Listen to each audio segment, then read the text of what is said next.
The town of Chelswick, nestled in central England, was known for its ancient architecture and unhurried life. The locals were proud of their history. Narrow streets, Gothic cathedrals and grand buildings attracted tourists from all over the world. This fall, however, something changed. The city became the center of ominous rumors, which soon turned into a real panic. It all started with the fact that gargoyles appeared on the tops of buildings. Previously, they were not there. No one ordered the restoration or installation of new architectural elements. Nevertheless, creepy statues appeared on the roofs, stone figures with distorted faces and sharp claws. They stared down at passers-by with blank eyes, causing an inexplicable sense of unease. The first to see them was the night watchman of the city museum, Henry. One night, while walking around the building, he looked up at the roof and saw a dark silhouette. "Is that a new statue?" he thought. But a feeling of coldness pierced him when the figure seemed to turn its head.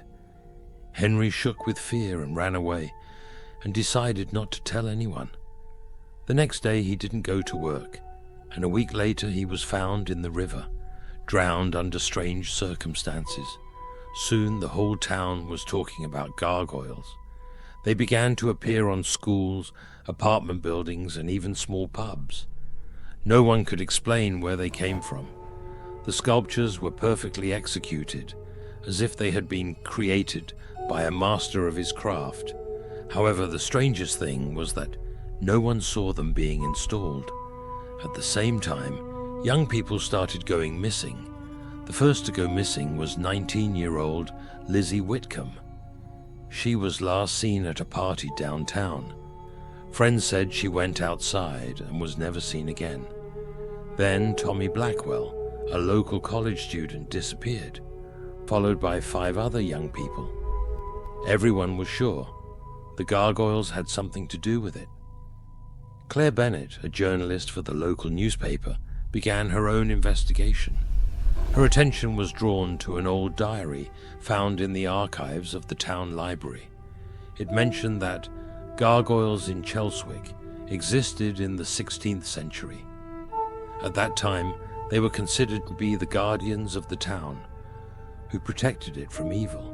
However, the diary also warned that if the gargoyles appeared again, it would be a sign that evil had already entered Chelswick. Claire noticed that the disappearances occurred on nights of the full moon.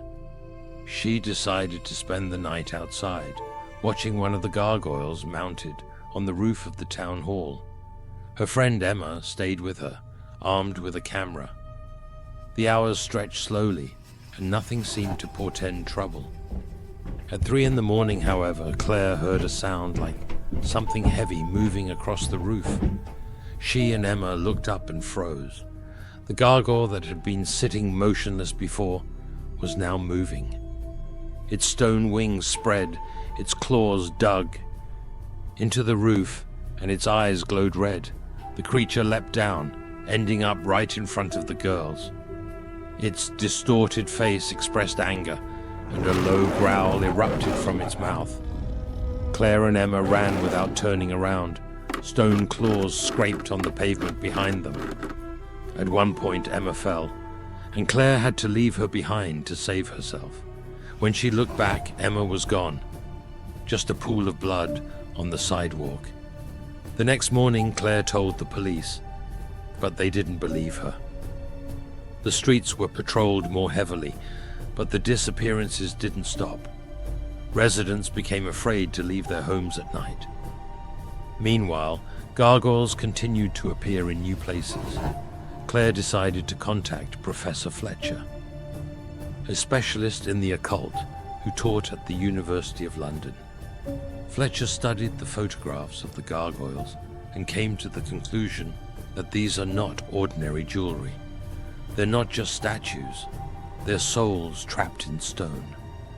If they come to life, it means someone has performed a ritual. To free them, he said. He added that in order to stop the gargoyles, It is necessary to find the person who caused them. Claire returned to Chelswick and started asking around to the old-timers. One of them, Mr. Holloway, told her an old legend about a cult that once existed in the town. This cult worshipped an ancient being known as the Winged Oracle. People made sacrifices to him in exchange for power and wealth. Holloway suggested that the cult might have been revived. Claire decided to take action. On the night of the next full moon, she went to the old church that legend said was the center of the cult. Inside, she found an altar covered in dust and cobwebs. There were symbols carved into the floor that resembled the ones seen on the gargoyles. She started to take a picture, but then she heard footsteps. A man in a black robe stepped out of the shadows. His face was hidden, but his voice sounded familiar. It was the mayor of the city, Edward Grayson. "You shouldn't have come here," he said. "You're violating an ancient order. Did you bring them to life?" Claire screamed. "You killed all those people? They were a necessary sacrifice," Grayson replied. "The city thrives because we keep the balance." Grayson raised his hands, and the symbols on the floor began to glow. Claire felt the air grow heavy and the shadows around her thicken. At that moment, she remembered Fletcher's words that the gargoyle spirits could be locked back in if the altar was destroyed. She grabbed the heavy statue and struck the altar with all her might. There was a loud thud, and the symbols went out. Grayson screamed. His body contorted as if he were being torn from the inside. The gargoyles all over the city let out a shrill scream, then froze and turned to stone. Claire ran out of the church, barely standing on her feet. The town was slowly returning to normal, but the memory of the events of that fall remained. No one knew what had happened to Grayson, and Claire had decided to leave Chelswick, taking only her diary and photographs with her. The gargoyles no longer came to life, but their silhouettes still lingered on the rooftops, a reminder of the dark days when shadows ruled the city.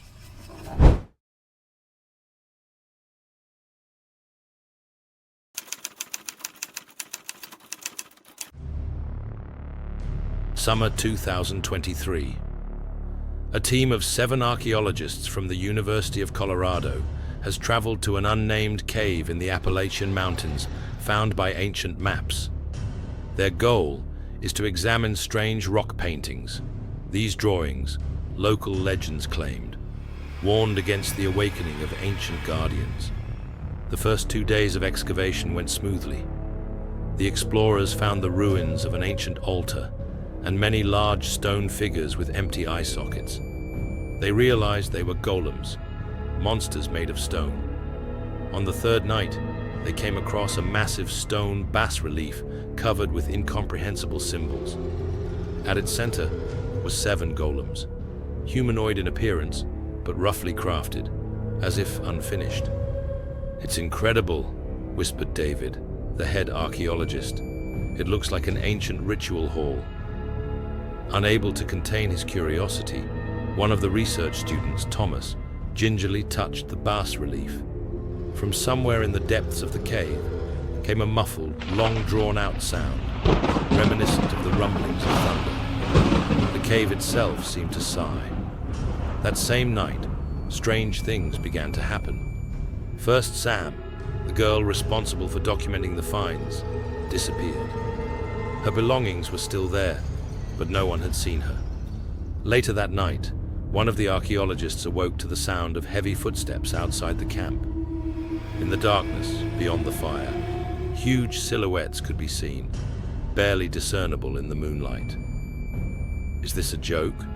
Josh asked nervously, looking around. In the morning, they discovered that another member of the team, Brian, had disappeared.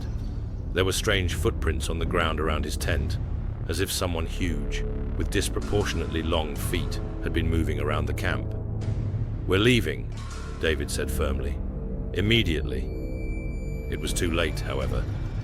The cave they had entered 3 days ago had come to life. From its dark depths came the muffled movement of stone against stone. The figures carved in bas relief were no longer motionless. They were moving. One by one, the archaeologists found each other dead, their bodies petrified, frozen in terror. It turned out that it was the golems who had come to life, after being awakened by the archaeologists. The golems moved slowly, but inexorably, without making a single sound.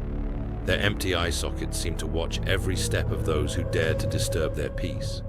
David was the last one left. He ran, stumbling, but suddenly something heavy grabbed his leg. He fell and rolled over onto his back. A massive figure of stone towered over him, its face still unmoving, but he could feel its gaze piercing through him. The last thing he heard was a deep, vibrating voice. "You shouldn't have come." A week later, a search party found their camp. All 7 archaeologists had been found. Their bodies had become stone statues, just like the ones they had discovered in the cave. The cave was immediately sealed, and official reports say the team went missing. However, the locals know the truth. They never set foot in those mountains.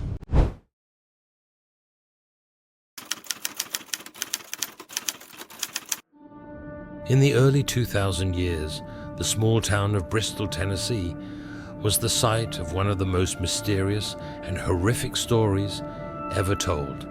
This story began with an ordinary teenager, 15-year-old Michael Harper, a student at Bristol High School. Michael was a shy boy, withdrawn but very diligent. He lived with his mother, who worked as a nurse, in an old house on the outskirts of town. Everything changed one chilly fall night when Michael came home from a walk in the woods. He looked unusually worried and told his mother that he had been attacked by a large animal. The laceration on his arm looked deep, but not fatal. Michael claimed it was a wolf. However, the people of Bristol claimed that wolves had not been seen in these parts for very many years. His mother treated and bandaged the wound. However, strange things began to happen to Michael. The first thing she noticed was his heightened sense of smell. He could smell dinner even before his mother called him to the table. Then his behavior changed. He became more irritable. Michael's dreams became restless, filled with images of running shadows and the moon floating in the black sky. A few weeks later, his classmates began to notice strange things. Michael, who had always been one of the weakest in gym class, suddenly began to show unnatural strength and agility. He ran a mile faster than anyone else, jumped higher than anyone else. Once he pushed his comrade with force, leaving a large bruise on his shoulder. This incident caused alarm among the school children and wariness among the teachers. However, the strangest thing happened on Halloween. The night was clear and the moon was shining, unusually bright. Michael and his friends handed out candy, and close to midnight, he disappeared. His friends said that Michael suddenly stopped and started listening to something. Then he ran toward the woods. None of his friends dared to follow him. The next morning, the town woke up terrified. The Graham family, who lived next door to the Harpers, were found dead. Their bodies were torn to shreds, the walls of the house drenched in blood. Police could not explain what had happened. Tracks at the scene indicated a large animal. However, there was no sign of wolves or bears in the neighborhood. Michael did not return home until the next day. His clothes were dirty, his eyes glistened, and a strange smile froze on his lips. He remembered nothing of what had happened the night before. However, his mother, noticing that his fingernails were longer and sharper and his skin hot to the touch, began to suspect something was wrong. Events continued to unfold. Every full moon there were strange occurrences in the city. Dead animals were found. Some heard wild howls, and others claimed to have seen a huge shadow moving through the forest. Rumors of the werewolf began to spread through the town. People became afraid to leave the house and avoided going into the woods. One day, Michael's mother found torn clothes in his room. She realized that he was turning into the beast that the whole town feared. In desperation, she went to the local priest. The priest said he had heard of similar cases. He advised her to keep Michael away from other people. However, the story ended tragically. On the night of another full moon, Michael disappeared again. His mother prayed that he would not hurt anyone. However, by morning, another victim was found in the woods. This time it was tourists staying at a campground near the city. The police began combing the neighborhood. When they finally found Michael, he was naked, shivering from the cold and repeating one phrase, "I didn't want to do it. They made me do it."